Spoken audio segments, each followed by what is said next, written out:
March 8, 2014, a passenger plane carrying 239 people takes off from Kuala Lumpur, heading for Beijing. Less than an hour later, it disappears. No distress call. No confirmed crash site.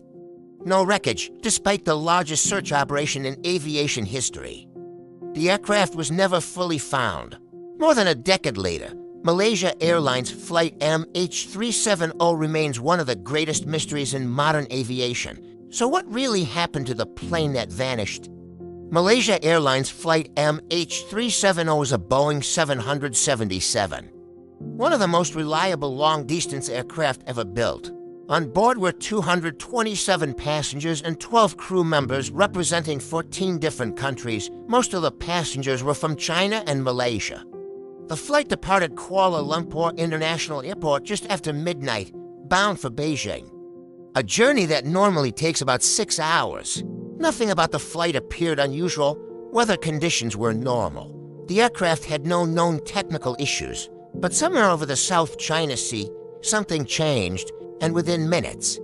MH370 vanished from civilian radar. MH370 departed Kuala Lumpur at 12:41 a.m. local time. The aircraft climbed normally to 35,000 feet. About 38 minutes after takeoff, the plane reached the boundary between Malaysian and Vietnamese airspace. Air traffic controller in Kuala Lumpur handed the aircraft off to controllers in Vietnam. The last recorded voice transmission from the cockpit came shortly afterward. The co-pilot reportedly said, "Good night, Malaysian 370. Then silence. At 1:21 a.m., the aircraft's transponder stopped transmitting, causing it to disappear from civilian radar systems, but military radar later suggested something unexpected. Instead of continuing toward Beijing, the aircraft turned west, crossing back over Malaysia. It then flew out over the Andaman Sea before vanishing again. No distress signal was ever sent, no emergency call, just a silent aircraft flying into the darkness. Within hours of the aircraft's disappearance, search operations began at first. Investigators believed the plane had crashed in the South China Sea, near its last known civilian radar position. Ships and aircraft from several countries joined the effort, but as new radar and satellite data emerged, the search area expanded dramatically. The investigation revealed that the aircraft may have continued flying for several hours after, disappearing from radar, satellite signals between the aircraft and an Inmarsat satellite network suggested the plane traveled far south into the Indian Ocean.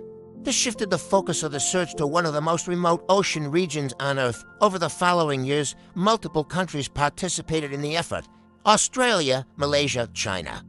And others coordinated a massive underwater search. Autonomous submarines scanned the ocean floor across an area larger than many countries. Yet despite the scale of the operation, the main wreckage was never located. Although the aircraft itself has never been fully recovered, investigators did find some important clues.